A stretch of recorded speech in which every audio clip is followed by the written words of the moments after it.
नाही मग आम्ही भगवान बाबा गेले होते गडावर त्या मार्गाने जाऊ आम्ही, झालं आमचं कल्याण, असं नाहीये बर का. माझ्या बाबांनी 3 प्रथा महत्वाच्या बंद केल्या. पहिली हिंसा बंद केली, दुसरं व्यसन बंद केलं, आणि तिसरं आपला कलह बंद केला. बरोबर आहे माझ्या. मग या तिन्ही मधलं एकही आपल्या आचरणात येत नसेल तर ह्या अखंड हरिनाम सप्ताहासाठी कोट्यावधी खर्च तुमचा वाया गेला असं मी समजते. बरोबर आहे. प्रथम अखंड हरिनाम सप्ताह चालू आहे. श्रावण महिना झाला, दोंड्याचा महिना झाला, प्रत्येक गावामध्ये रामायण चालू आहे, पण व्यसनाधीन माणसांची संख्या कमी होत नाही, हे दुःख आहे बरं काय. तुम्ही म्हणाल ताई आणलं का तिथंच. आम्ही तर कुठल्या अपेक्षेने इथं बसलो होतो आणि काय ऐकायला मिळते. मायबाप हो, हे व्यासपीठ करमणुकीचं साध्य किंवा साधन नाहीये. हे व्यासपीठ म्हणजे मनोरंजन नाहीये. हे व्यासपीठ म्हणजे टाइमपास नाहीये. हे व्यासपीठ म्हणजे बदल आहे. बदल कुणी करायचंय? अहो मी करायचंय प्रथम, सांगणारांनी. बरोबर आहे का?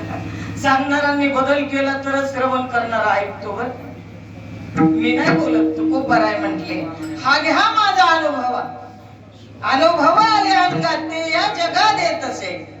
आधी चाखून पाहिलं म्हणजे अनुभव घेतला आणि मग जगात आला.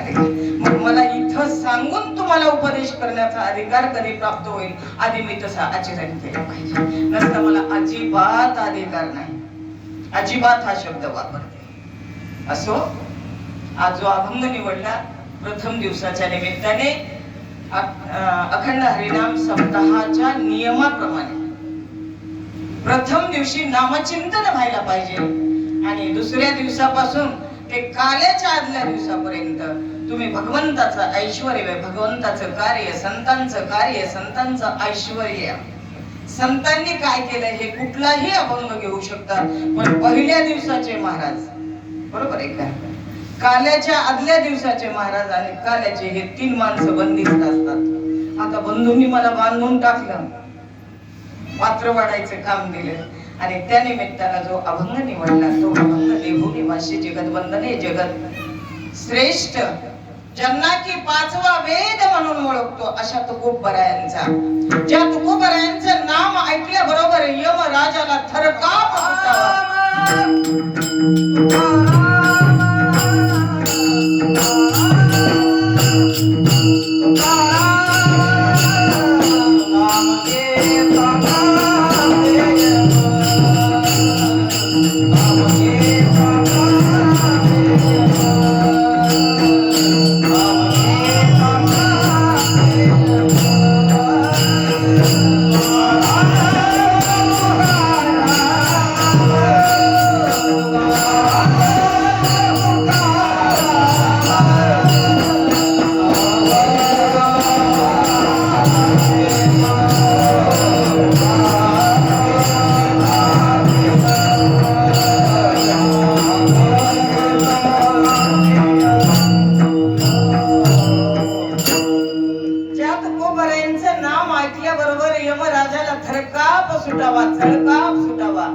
अशा तुकोबारायांच्या गाथ्यातला सर्वांच्या पाठांतरातला आणि उपदेश प्रकरणातील अभंग आहे. विठ्ठल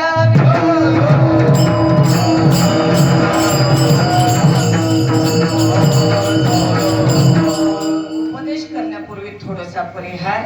अखंड हरिनाम सप्ताहाचं हे 17वं वर्ष आहे. परमपूज्य आदरणीय बाल योगी, जे माझ्या माहेरच्या नात्याने माझे मुलगाच लागतात असे आदरणीय हरिहर महाराज यांच्या मुखारविंदामधून आपण भागवत कथा श्रवण करत आहात.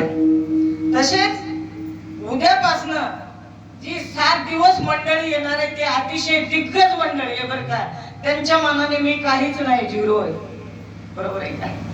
पण असो, मला बंधूंनी तारीख दिली, स्वीकारली, आणि व्यासपीठावर उभं राहिल्यानंतर काहीतरी तुमच्या पदरात पडावं, काहीतरी माझ्या पदरात पडावं या निमित्ताने चिंतन.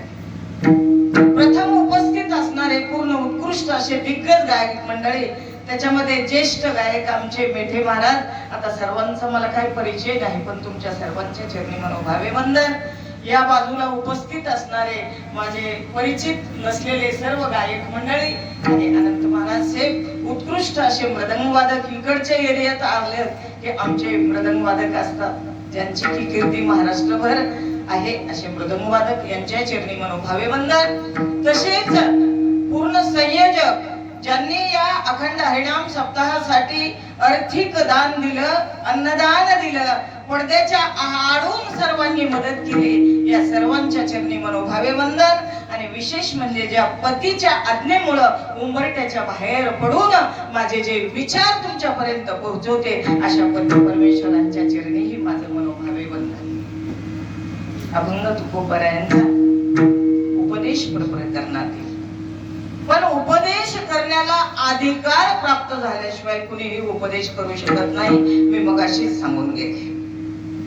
तुकोबाराय म्हटले आधी मी अधिकार प्राप्त करून घेतला, कारण आम्ही वैकुंठात राहणारे संत मंडळी. पण ज्ञानोबरायांकडे जर पाहिलं तर गुरु मोठे दादा निवृत्तीनाथ यांच्या आदेशाशिवाय ज्ञानराजाने काहीच केलं नाही बरं का. यांचा उपदेश होता, यांची आज्ञा होती की ज्ञानराजा, तुमचा जन्म कशासाठी, नेमकं किम निमित्त ते कार्य तुम्हाला पूर्ण करायचंय. आणि निवृत्तीनाथांनी आपल्या धाकट्या बंधूला ज्ञानेश्वरी लिहिण्याचं काम केलं, आज्ञा दिली, उपदेश केला आणि ज्ञानोबरायांनी ते पूर्ण केले. कोणत्या वर्षी केलं? 16व्या वर्षी. 16व्या वर्षी. मग 16व्या वर्षी ज्या ज्ञानराजांनी ज्ञानेश्वरी लिहिली, ती ज्ञानेश्वरी संसारातल्या प्रत्येक प्रश्नाचं उत्तर देऊन जाते. आज तो 16 वर्षाचा वर्ग आज काय करत नाही हो. त्याच्यासाठीच सारासार विचार करावा हा अभंग निवडलेला. अहो, सांगायला लाज वाटते. आज 16 वर्षाची मुलं नको ती व्यसन करू लागलेली, दारू पिऊ लागलेली, गुटखा खाऊ लागलेली, पुड्या खाऊ लागलेली, चुरून चुरून तंबाखू चोळू लागलेली.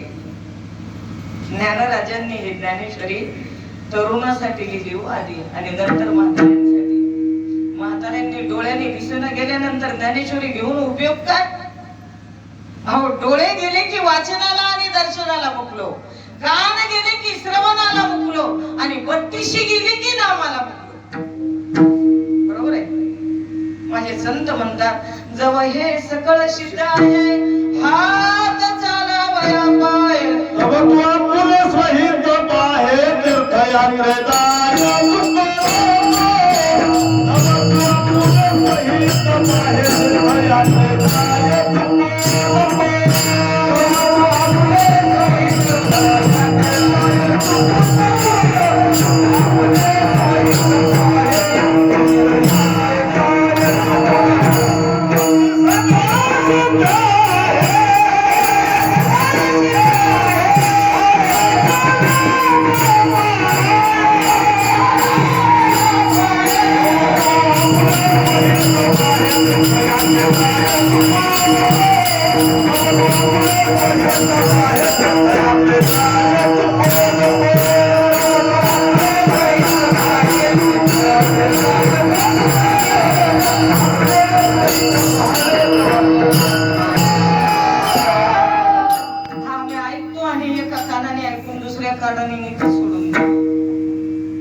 आमच्या आचरणात आणत नाही. आमचं मन कसं जिथं जायला पाहिजे तिथं जात नाही, वेगळ्या ठिकाणी भरकटतं आमचं मन. आणि ते भरकटतं कुठं? फक्त प्रपंचासाठी. लक्षात येते ना मी काय बोलते? आमचं चित्त सदोदित प्रपंचाकडे आहे आणि प्रपंचातला प्रत्येक अनुभव हा दुःखदायी आहे, म्हणजे संकटातला आहे तो. तुम्ही म्हणाल कसं काय ताई, तुम्ही दुःखी नाही आहेत का? जो देखो सो बाबा, दुखिया रे बाबा, सुखिया कोई नाही. राजाला दुःख आहे, प्रजेला दुःख आहे. आणि खरं पाहिलं, विचार केला तर मुंगी पासून ते ब्रह्मदेवापर्यंत सर्वजण दुःखी आहेत, आपल्याला कबूल करावं लागेल. बरोबर ना? तुम्ही म्हणाल कसं काय ताई? अहो, जन्माला येण्यापूर्वी मातेच्या गर्भाशयामध्ये ज्या वेळेला गर्भ 7 महिन्याचा होतो आणि त्या अर्भकाचं डोकं त्याचं वजन वाढतं, त्यावेळेला ग्रॅव्हिटेशन मुळे डोकं खाली पायवर होतात या अर्भकाचे आणि उलट टांगलं जातं गर्भाशयामध्ये आणि त्या गर्भाशयामध्ये मल आणि मूत्राचं विसर्जन केलेलं असतं. त्याला तो नरकवास आहे. गर्भवास म्हणजे नरकवास. या नरकवासामध्ये उलटा टांगलेला जीव भगवंताकडे याचना करत असतो. एक वेळा केरी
प्रार्थना करतो रात्र आणि दिवस.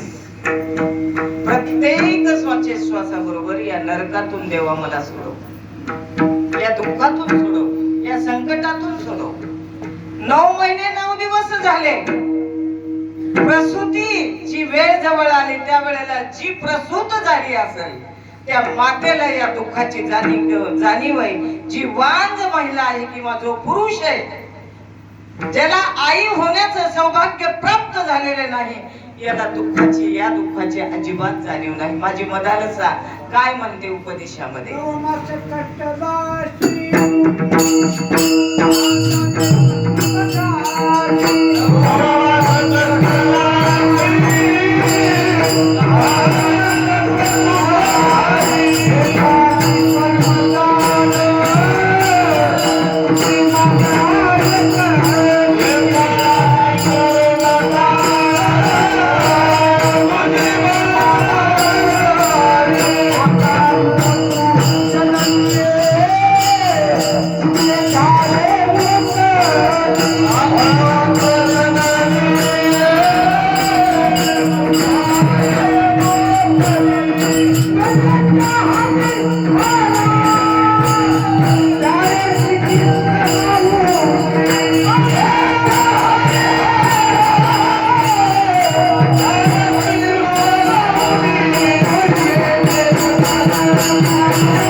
जन्म घेणारीलाही दुःख आहे. दुःखाला प्रारंभ सांगते मी कुठून झाला ते, संकटाला प्रारंभ सांगते. मग जन्माला आल्यानंतर सुख आहे का? अहो 7 महिन्याच्या बाळाच्या हातातला खुळखुळा वाजवत असताना हिसकावून घ्या बरं. किती आकांत करत बाळ. घर डोक्यावर घेतलं बाई म्हणते आई. काय म्हणते, यानं घर डोक्यावर घेतलं का तर याच्या हातातली खेळणी घेतली दुःख.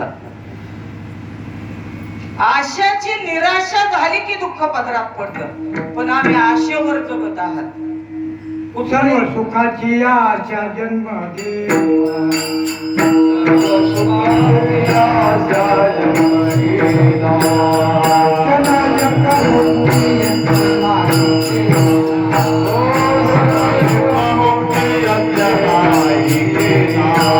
हिंडता प्रशांती हरी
पण शेवटच्या श्वासापर्यंत आशेची पूर्तता झाली नाही, म्हणजे शेवटच्या श्वासापर्यंत हा जीव दुःखी कबूल करावा लागेल. जन्म दुःखम जरा दुःखम, जन्म दुःखम जरा दुःखम, जाया दुःखम पुन्हा पुन्हा, अंतकाले च महादुःखम, जागृही जागृही. बरोबर आहे. तारुणावस्थेत दुःख आहे, तारुण्यात दुःख आहे, म्हातारपणी त्यापेक्षा जास्त दुःख, आणि मृत्यूच्या काळाला तर महाभयंकर दुःख. मग या दुःख म्हणजे संकट. या संकटातून जर तुम्हाला निवृत्त व्हायचं असेल तर माझे तुकोबार आहे. प्रथम चरणामध्ये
माझे दोन महत्वाचे उपाय सांगतात.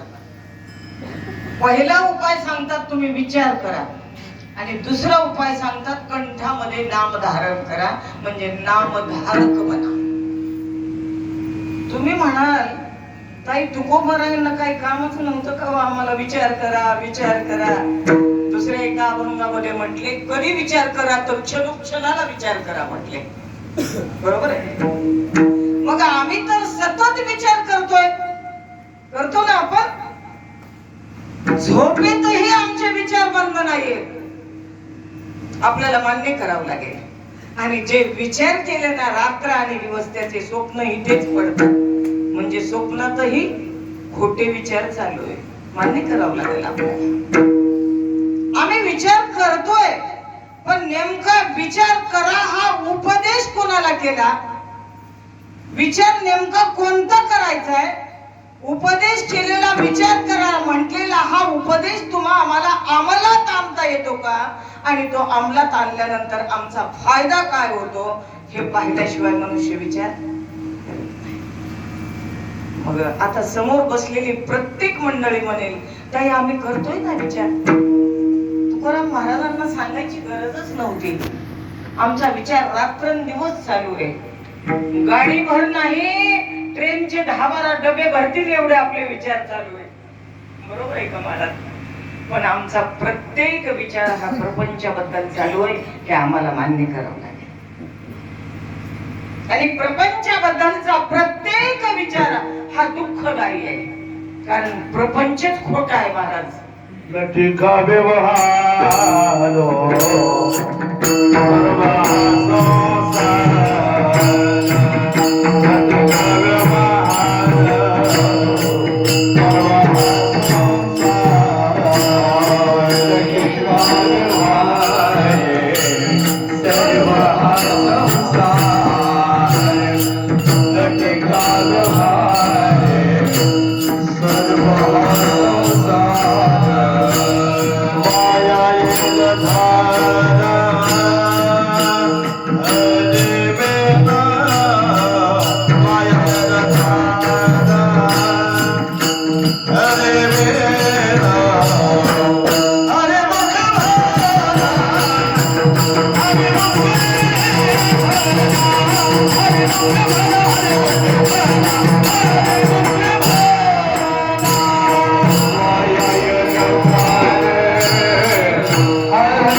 ज्ञानेश्वर महाराज. लटिका व्यवहार सर्व हा संसार वायाय रधर हरिवीन किंवा यरती माईक दुःखाची जनिती नाही अधियंती अवसान. हा प्रापंचिक विचार आहे आणि हा विचार प्रत्येक विचार दुःख देऊन जातो असं म्हटलं नाही. काय झालं? मे महिना होता, मे महिना, आणि मे महिन्यामध्ये लग्नाच्या भरपूर तारखा असतात. आता श्रावण महिन्यातही आताही लग्न आहे. एक वाटसरू संन्याशी महाराज. संन्याशाचा मुक्काम कुणाच्या घरी नसतो, मंदिरावर असतो, मारुतीच्या पारावर. आणि तो संन्याशी मुक्काम दर मुक्काम करत करत मारुतीच्या पारावर मुक्कामासाठी थांबले.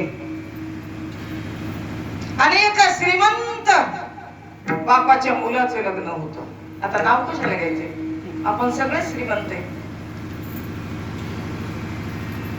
आणि लग्नात वरात निघाली आणि वरातीमध्ये काय काय असतं ते तुम्हाला सर्वांना चांगलं माहित आहे माझ्यापेक्षा. वरात निघाल्यानंतर त्या वरातीमध्ये गरम झालेली बरीच मंडळी होती. नवरदेवाचे करवले. मला तर असं वाटतंय लग्नामधल्या पहिल्यांदा वराती बंद व्हायला पाहिजे, डॉल्बी बंद व्हायला पाहिजे. आणि जो माझ्या राजा छत्रपती शिवबांची आम्ही जयंती साजरी करतोय, संत भगवान बाबांची जयंती पुण्यस्मरण आम्ही साजरे करतोय, प्रत्येक महंताच्या महात्म्यांच्या जयंत्या साजऱ्या करतोय. पण मावळे मात्र गरम होऊन त्या डॉल्बीच्या पुढे नाचतात. अरे त्या जयंत्या बंद करा तुम्ही. तुम्हाला त्या शिवबांचा आशीर्वाद लागणार आहे का? माझ्या भगवान बाबाचा आशीर्वाद लागणार आहे का? ज्या बाबांच्या नावाने तुम्ही जल्लोष करताय आणि आतून गरम होताय दारू पिऊन, तुम्ही तो उत्सव करू नका, बंद करा. उत्सव करायचाच असेल तर तेनेची पंथे हा शब्द वापरला. अशी ही श्रीमंत बापाच्या पोराची वरात आली होती. श्रीमंताची मुलाची वरात म्हटल्यानंतर तिथं झगमगाट बघायचं काम आहे. काय काम आहे हे? म्हणजे असं माझ्या मुखातून त्याचं वर्णन करू शकत नाही, एवढा झगमगाट असतो. आणि नवरा नवरी त्या रथामध्ये बसलेले असतात, झगमगीत त्यांचे वस्त्र पूर्ण असतात. आणि येत असताना 9-10 वाजता वरात आली इथं पारावर. आणि हा संन्याशी इथं पडलेला होता. त्या आवाजाच्या गोंगाटामुळे झोप लागलेली होती चालून चालून, पण ताडकन जागा झाला. आता इथं थोडा आडवा तिडवा रस्ता आहे, पण समोरूनच मोठा रस्ता होता. तिथं त्यानं डोक्यावरचं आपलं डोळ्यावरचं पांघरून काढला आणि तो संन्याशी समोर बघू लागला. जे काय तुम्ही दृश्य पाहता ना, ते दृश्य त्या संन्याशाने पाहिलं. हो, संन्याशाने दृश्य पाहिलं आणि दृश्य पाहिले बरोबर मनामध्ये परिवर्तन झालं संन्याशाचं. बोलते मी, तुमचं आमचं नाही. संन्याशानं त्या एका बॉटल मध्ये कोल्ड ड्रिंक पित असताना, त्या 2 ट्यूब मधलं सकिंग करत असताना, पती पत्नीने वधूवरांनी सकिंग करत असताना त्या संन्याशाने पारावरून पाहिलं. आणि पाहिल्याबरोबर मनात विचार आला, बापरे, आपण विनाकारण संन्याशी म्हणलो. काय म्हटला? प्रपंचामध्ये एवढं सुख असतं हे मला माहितच नव्हतं, म्हणून माझे 2चे 4 हात झाले नाही. फार मोठी मी चूक केली म्हटला तो. म्हणजे बघून विचार चालू आहे, विचाराबद्दल बोलतेय मी. ते वधूवर आले चप्पल बुटासहित, माझ्या मारुतीरायांचं दर्शन घेतलं चप्पल बुटासहित. वधूवर 5 मिनिट तिथे बसले. वधूवर वराती त्यांचे करवले वगैरे परत निघून गेले ज्याच्या त्याच्या घरी. ज्याचे ते ज्याच्या त्याच्या शयन कक्षामध्ये शांत झोपले. पण यांनी अर्ध्या तासापासून जे दृश्य पाहिलेलं होतं, ते दृश्य ह्याला डोळ्याला झोपच येऊ देईना. रात्रभर विचार करू लागला. पहाटेचे 3 वाजले तरी झोप लागली नाही. कशी तरी 3:30ला झोप लागली आणि याला स्वप्न पडलं. काय स्वप्न पडलं? या संन्याशाचं स्वप्नात लग्न झालं. लग्न झाल्यानंतर सुंदर अशी युवती पत्नी मिळाली, जशी लक्ष्मी असाव एवढी सुंदर पत्नी मिळाली. आणि लग्न झाल्यानंतर 2-3 वर्षांनी त्याला मूल झालं बरं का. आता इथं जर झोपला हा संन्याशी तर डास त्याला फोडून खातील ना, म्हणून तो त्याच्या फळीवर झोपलेला होता बाजूला. 3 वर्ष झाले लग्नाला आणि एक मूल झालं. तो म्हटला, मुकम करोति वाचालम पंगुलंघयते गिरीम यत्कृपातमहं वंदे परमानंद माधवम. जर भगवंताने माझ्यावर कृपा केली तर अजून 2 वर्षाला एखादं मूल होईल. म्हणून स्वप्नामध्ये त्या पत्नीला विचारू लागला, अगं, भगवंताची कृपा झाल्यानंतर मुखे काय करतात? गायन करू लागतात, पांगळे पर्वतावर धावू लागतात. बरोबर आहे का? आणि तशी तुझ्या माझ्यावर कृपा झाली, 2 वर्षांनी अजून एक मूल झालं तर कुठं झोपायचं? त्यावेळेला त्या स्वप्नातल्या पत्नीनं उत्तर दिलं, तुम्ही थोडं फुटभर पलीकडे सरका, मी इकडे अलीकडे सरकते. ती अलीकडच्या बाजूला झोपलेली असल्यामुळे स्वप्नातली पत्नी ती काय पडली नाही, पण ती फुटभर पलीकडे सरका म्हटल्या बरोबर संन्याशी 2 फूट पलीकडे सरकला, धाडकन खाली पडला. स्पायनल कॉर्डचं फ्रॅक्चर झालं. काय झालं? लंबर वरती फ्रॅक्चर, म्हणजे आपल्या भाषेमध्ये तुम्ही काय म्हणता, मनके. त्या मनक्याचं फ्रॅक्चर झाल्यानंतर इथून खालचा भाग निकामी होतो, पॅरालिसिस म्हणतात आपल्या भाषेमध्ये. आणि एकदा का पॅरालिसिस झाला, मनके तुटून आयुष्यभर त्याला बिछाण्यात पडावं लागत होतं. एक क्षणाच्या स्वप्नामुळं आणि रात्रभर विचार केलेल्या कुविचारामुळे संन्यासी असताना संन्याशाच्या मनामध्ये लग्नाचा विचारच नाही यायला पाहिजे होता, पण तो त्याने रात्रभर विचार केला आणि स्वप्न पडल्यामुळं कायमची इजा झाली आणि संन्याशीला पॅरालिसिस झाला. मायबाप हो, स्वप्नातला जर प्रपंच एवढा दुःख देत असेल तर आम्ही प्रपंचात किती वावरतोय, आम्हाला दुःखाच्या ठेचा किती खावं लागत असेल. मग आम्ही विचार कुठला करायला पाहिजे? विचार कुठला करायला पाहिजे? म्हणून तुकोबाराय म्हटले, तुम्ही जरी मला नाही विचारलं विचार करा, आम्ही कुठला विचार करावा? म्हणून तुम्ही जरी नाही विचारायला आले तरी मी तुम्हाला सांगतोय न विचारा. कारण या दुःखामध्ये प्रभे सतत बुडत असलेलं जग, आईला जसं बाळाला दुःख झालेलं तसं माझ्या संतांना पावलं.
तुकोबारायांकडे नव्हते गेले, आम्ही कुठला विचार करावा म्हणून हे विचारण्यासाठी. पण हे बुडू लागलेलं जग, दुःखामध्ये झालेलं ते जग भावत नव्हतं म्हणून विचार करायला सांगतात.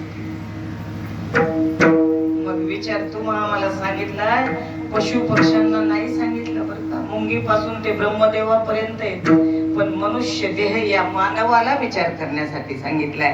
कारण मानवाला सांगितलेला उपदेश जो आहे त्याचा आचरणात आणण्याची अक्कल आहे, त्याचं ज्ञान आहे म्हणून सांगितलं.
ज्ञान नाही याचं. उपदेश केलेला ऐकायचा आणि ऐकून आचरणात आणायचा. तो तुम्हा आम्हाला केलेला उपदेश आहे की विचार करावा, विचार करावा. दुसरा एक ग्रस्त म्हणू लागला, ताई मी विचार करतोय ना, तरुण पिढी जास्त विचार करते बरं. एक व्याख्या आहे, कुणाला म्हणायचं तरुण ज्याला आणावं लागतं 5 वाजता धरून. लक्षात आलं का? इथं ती तरुण मंडळी नसेल बरं का, कारण ते तरुण इकडे येतच नाही. ते तरुण तिकडे पिऊन बसलेले असतात. तो पिणारा वर्ग, व्यसनाधीन झालेला वर्ग सतत विचार करत असतो. त्याला वाटतं एखाद्या श्रीमंताच्या लग्नात गेलं तर फुकट प्यायला मिळेल. पत्रिका नसली तरी तो श्रीमंताच्या लग्नामध्ये जातो, कारण वरातीतही प्यायला मिळते आणि नवरदेव परण्या निघल त्या वेळेला पण प्यायला मिळते. नवरदेव ज्या वेळेला परण्या निघल त्या वेळेला पितो, जेवण करतो आणि घरी येतो. जरा माझ्याकडे लक्ष द्या तरुण वर्ग. घरी येतो 5 वाजता. 5 वाजता आल्यानंतर जी धर्मपत्नी असते, पत्नी, ती बिचारी आता आमच्याकडे पार्ट टाइम ड्युटी झाली बरं का, मजुरांची सुद्धा. तुमच्याकडे झाली का? 8 वाजता जातात महिला आणि 2 वाजताच येतात त्या. 8-2 ड्युटी झाली आणि पूर्ण हजेरी त्यांना 200 रुपये रोज मिळतो महाराज. बरोबर आहे ना? त्याची ही माऊली 4 वाजल्यापासून राब राब राब राब राब लागते. 8 वाजता मजुरीला मालकाच्या धुऱ्यावर पोहोचलं पाहिजे म्हणून ते 8 वाजता उपाशी पोटीत जाते हो खुरपणीसाठी धुऱ्यावर. 8 वाजता 6-7 वर्षाच्या मुलाचा डबाही करून देते, त्याचा डबा भरून ठेवते. जेवायला त्या मुलाचं शाळेतून आल्यानंतर ताट वाढून ठेवते की मी आल्यानंतर माझ्या लेकराला जेवू घालायला कोणी नाही घरात. ही 2 वाजेपर्यंत एखाद्या वाऱ्यासारखी धावत पळत काम करून 2च्या नंतर तरी माझ्या लेकराच्या सहवासात राहता येईल म्हणून ती घरी येते. लेकराकडे थोडंफार बघते, तोपर्यंत 5 वाजतात. 5 वाजता ती संध्याकाळच्या स्वयंपाकाला सुरुवात करते. माऊली माझी चूल पेटवते. चूल पेटवल्यानंतर स्वयंपाक करत असताना ज्या वेळेला भाकरी थापते त्या वेळेला तिला एक 6 वर्षाचा मुलगा आणि दुसरा 8-9 महिन्याचा मुलगा असतो. त्या 6 वर्षाच्या मुलाला बालमित्र पुस्तक वाचण्यासाठी देते आणि 8 महिन्याच्या मुलाला आपल्या मांडीजवळच ठेवते, कारण त्याला सांभाळायला दुसरं माणूस घरात कुणीच नसतं. हा 5 वाजता लयजिम खेळतच येतो. कळतंय ना लयजिम? आता तुमच्याकडे खेळत असले तर तुमच्या लवकर लक्षात येईल. आमच्याकडे पण ते लेजिम खेळणाऱ्यांची संख्या भरपूर आहे. आणि लेजिम खेळत आल्यानंतर चुलीजवळ आले की पत्नीला म्हणत असतो, अगं 100 रुपये आहेत का नाही तुझ्याकडे? 100 रुपये देते का मला? असं कमरेवर हात ठेवून रो बाबा. या बिचारीनं मजुरी करून 200 रुपये आलेले, त्याच्यातलं 100 रुपयाचं काही आपल्या पोटाला खाण्यासाठी लेकरं उपाशी राहू नयेत म्हणून आणि पतीला लेजिम खेळत येणारा पतीही उपाशी राहू नये धान्य आणून स्वयंपाक करते आणि 100ची नोट मात्र एका डब्यामध्ये लपवून ठेवते. तिसऱ्यांदा आरोळी देतो, काय काय तुला ऐकायला येत नाही का? पैसे दे ना मला. ती म्हणते, नाही की हो पैसे माझ्याकडे संपून गेले, हे काय भाजी आणायला काहीच नाही राहिलेलं. तू देत नाही का पैसे? म्हणून धाडकन बुटात त्या चुलीतल्या लाकडावर लाथ मारतो आणि लाथ मारल्याबरोबर ते लाकूड बाजूला जातं. जी हातावर भाकरी थापत असते ती भाकरी ताटामध्ये पडून जाते आणि ज्या मांडीवर 8 महिन्याचं बालक असतं ते मांडीवरून निसटत हो. लेकराला सावरत सावरत असतानाच लाकूड चुलीच्या बाहेर गेल्यामुळे त्या लेकराला बरेचसे चटके लागतात आणि परत आरोळी देतो, तुला ऐकायला येत नाही? मी पैसे दो म्हणतोय ना तुला. जे बालमित्र नावाचं पुस्तक वाचणार जे 6 वर्षाचं बालक असत ते बाबांकडे येतं, लेझिम खेळत येणाऱ्या पिताकडे येतं आणि त्यांच्या हाताला धरतं आणि बाबा बाबा आईकडे जाऊ नका, माझ्या बाईकडे जाऊ नका, तुम्हाला पैसेच हवेत ना, मी पैसे देतो तुम्हाला. कारण ह्याने आईने लपवून ठेवलेले डब्यातले 100 रुपयाची नोट या 6 वर्षाच्या मुलानं पाहिलेली. घरातला एखादा स्टूल ओढत ओढत ओढत त्या डब्यापर्यंत नेतो, डब्बा उघडतो आणि त्या डब्यात तांदळात मध्ये लपवून ठेवलेली 100ची नोट हातात आणतो आणि बाबाच्या हातामध्ये घालतो. बाबा तुम्हाला पैसे हवेत ना, बाबा बाबा तुम्हाला पैसे हवेत ना, हीच नोट हवी आहे ना, बाबा तुम्ही घ्या. आणि ते मुलगा ती 100ची नोट त्याच्या हातात दिल्याबरोबर त्याचा शांतता होती. ते पैसे उद्याला दारू पिण्यासाठी पाहिजे असतात. मायबाप हो, मला तुम्हाला एवढंच सांगायचंय, जो मुलगा आपला बाप दारू पिऊन येऊन एक 100 रुपयाच्या नोटेसाठी दररोज हाणमार करतो, जर त्या बापाला ही 100ची नोट दिली तर तो माझ्या माईला आज मारणार नाही हे त्या मुलाला माहिती असतं. म्हणून लपून ठेवलेली नोट त्या बापाच्या हातात घालतो आणि आपल्या आईचा मार थांबवतो, म्हणजे मारणं थांबवतो. याच्यातून तुम्हाला एकच आदर्श घ्यावा लागेल की ज्या मुलाला कळतंय 100ची नोट बापाच्या हातात दिल्यानंतर तो माझ्या माईला मारत नाही, म्हणजे माझ्या बापामध्ये बदल घडतो, मारणं बंद करतो. मग तुमच्या आमच्यामध्ये बदल का नको घडायला, का नको घडायला? का कीर्तन फक्त ऐकायचे आणि इथं सोडून द्यायचे? एका वर्षामध्ये 4-4, 5-5 अखंड हरिनाम सप्ताह करायचे आणि बेवड्यांची संख्या वाढवायची, याला अखंड हरिनाम सप्ताह म्हणत नाहीत. परिवर्तन झालं पाहिजे त्याच्यासाठी कीर्तन आहे. मग तो बेवडा विचार किती करतो हे तारतम्य करण्यासाठी. मग हा विचार करू नका म्हणतात, कारण प्रपंचातला जो विचार आहे ना तो आसार आहे. आसार आसार आसार म्हणजे दुःखदायी आहे, त्याची काहीच आपल्याला गरज नाही त्या विचाराची, पण तो विचार करतोय आपण जो दुःखदायी आहे. तसं तुकोबाराय म्हणतात, बाबा आसाराचा विचार करू नको. सहजच एखादा जर शेतकरी शेतामध्ये गेला बरं का, राऊंड घ्यायला, माझ्या भाषेमध्ये फिरून येतो म्हणतो एखादा शेतकरी, बांधावर जाता जाता जाता बांधामधून मधी सोयाबीन मध्ये जातो आणि सोयाबीन मध्ये गेल्यानंतर एखादं गाजर गवत दिसतं, एखादी मोठी गवताची ठोंबडी दिसते. तो म्हणतो चलत चलत रिकामी माझी ही चक्कर वाया जाऊ नये म्हणून जे गाजर गवत आहे ते उपटून बांधावर टाकतो आणि धान मात्र सुरक्षित ठेवतो सोयाबीनचं. गाजर गवत जसं असार आहे तसं हा प्रपंच आसार आहे, हलकट आहे. हलकट तो चौचार येते चाल भगवंत, येते चाल भगवंत, येते चाल भगवंत.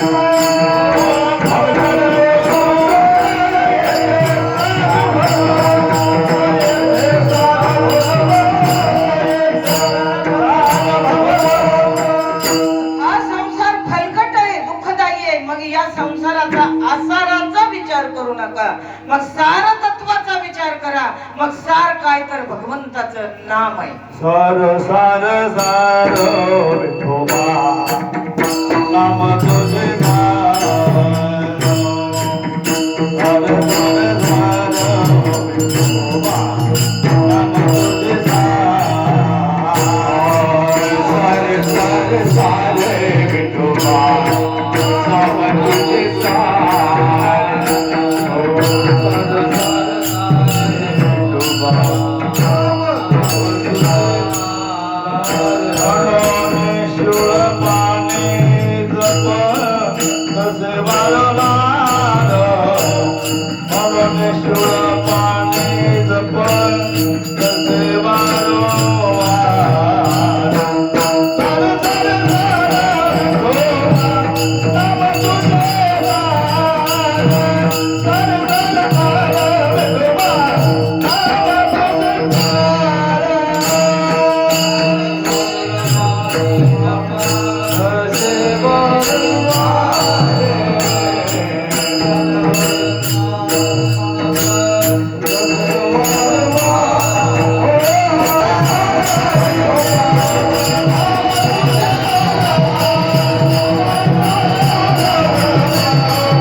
साराला टाकून द्या आणि सार तत्वाला धरा. मग ज्यांनी सार तत्वाला धरलं ते जगले बर का, आणि आसाराला ज्यांनी पकडलं त्यांचं मात्र वाया गेले. एकदा काय झालं, संत कबीरजी पहाटे आपल्या शिष्यासह स्नानासाठी निघाले. पहाटेच्या वेळेला एक माता दळण दळीत, आणि दळण दळत असताना ओव्या गात होती अनंत महाराज. अनंत महाराज ओव्या गात होती ती माता. सुंदर माझे जाते गे फिरले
आता मिक्सर आल्यामुळं दळणच बंद झालं.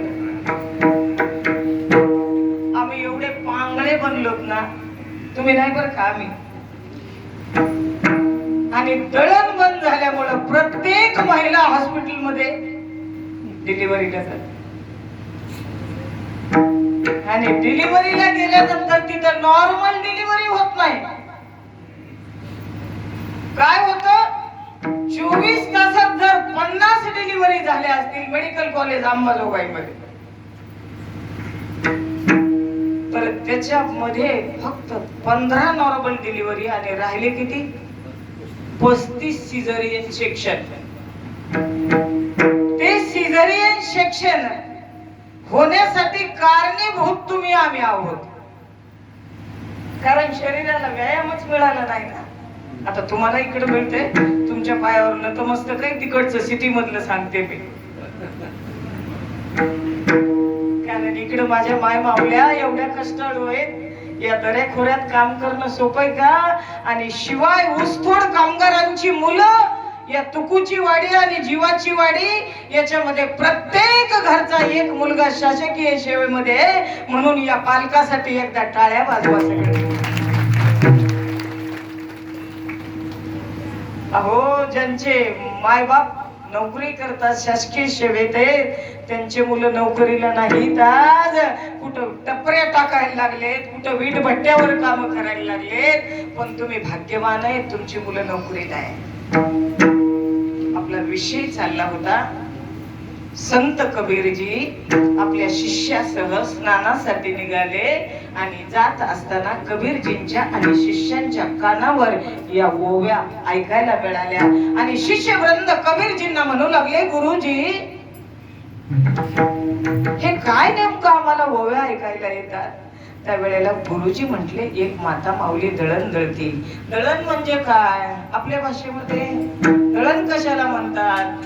गुरुजींनी परिचय करून दिला, बाबा जातं असतं, जात्याला 2 पाळू असतात, एक खालच्या खुंट्याच्या साह्याने जमिनीमध्ये फिक्स केलेली असते आणि वरची जी पाळू असते त्या खुंट्याच्या आधारानं वर ठेवलेली पाळू असते, तिला तोंड असतं आपल्या भाषेमध्ये, आणि त्या मुखामध्ये ही माऊली वरच्या पाळूला खुंटा जो जोडलेला असतं त्याला उजव्या हाताने धरून दळते, ओढते वरच्या पाळूला, आणि एका हाताने त्याला वर्ण घालते, आपल्या भाषेमध्ये घास घालते. लक्षात येते ना मी बोलते ते, कारण दळणं बंद झाल्यामुळं लक्षात यायचं नाही म्हणून सांगते मी. मग ज्या वेळेला ही माता माऊली या जात्यामध्ये घास घालते आणि पाळू फिरवते, खालच्या आणि वरच्या पाळू मध्ये फिरवल्यानंतर एवढं घर्षण होतं की त्या दोन्हीच्या पाळू मध्ये बरंच धान्य जातं, आणि जेवढं घर्षणामध्ये सापडले त्याचं पीठ बाजूला पडतं आणि पाळू गच्च भरते. पण काही धान्य इतकं हुशार असतं ना, ते आतला जो खुंटा आहे की खालच्या पाळूचा, त्या खुंट्याला सोडतच नाही, त्याला असं घट्ट धरून बसतं ते. तिची पाळू भरली की ती काय करते, वरची पाळू उचलते आणि घास धरला जात्यानं म्हणून ज्या खुंट्याला पकडलेलं धान्य ते धान्य बोटानं सगळीकडे पसरवते आणि परत तळायला चालू करते. आणि परत तळायला चालू केल्यानंतर त्याच्यातलं जे मूळ खुंट्याला पकडलेलं धान्य असतं ते म्हणतं, जैन जाय लेकिन वचन न जाय. मी या मूळ खुंट्याला सोडणार नाही. मी जर सोडलं तर माझ्या भावंडांची काय दशा झाली मी डोळ्यानं पाहिलं. हे दोन्ही पाळूच्या मध्ये चिरडले गेले आणि त्यांच्या जीवनाचं पीठ झालं. तसं मी माझं होऊ देणार नाही. म्हणून त्या खुंट्याला पकडलेलं धान्य आहे ना, त्या धान्याचं नाकही तुटत नाही आपल्या भाषेमध्ये, म्हणजे ते साबित राहायचं. तसं या प्रपंचामध्ये ज्या साराला पकडून राहिलेला नामधारक आहे तो काय होतो, तरुण होतो. म्हणून ह्या मूळ तत्वाला धरा हा विचार प्रथम चरणामध्ये काय सांगितलं, पूर्वार्धामध्ये सांगितला. सारा सार विचार करा उठा उठी. काही माणसं म्हटले आम्हाला विचार करायला वेळच नाही बाबा. विचार केल्यानंतर काय होतं, केले डिब्बर विचार पण आम्हाला फायदाच काय नाही झाला. बरं बाबा, विचार केलास तर कर, पण असार तत्वाचा करू नको, सार तत्वाचा कर. म्हणजे मूळ खुंट्याला पकड. मग मूळ खुंटा कुठला आहे, नाम धरा कंठी विठोबाचे. मग नाम घ्या म्हटले नाही तिथं तू खूप बरं आहे, नाम धरा म्हटले. नाम धरा म्हणजे कायमच शेवटच्या श्वासापर्यंत नामधारक बना. मग नामधारक म्हणल्यानंतर नामधारक म्हणजेच त्याचं चिंतन करा. मग चिंतन केल्यानंतर काय होईल, चिंतने निरसेल संकट.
कशाच्या म्हणजे विठोबाच्या चिंतनाने.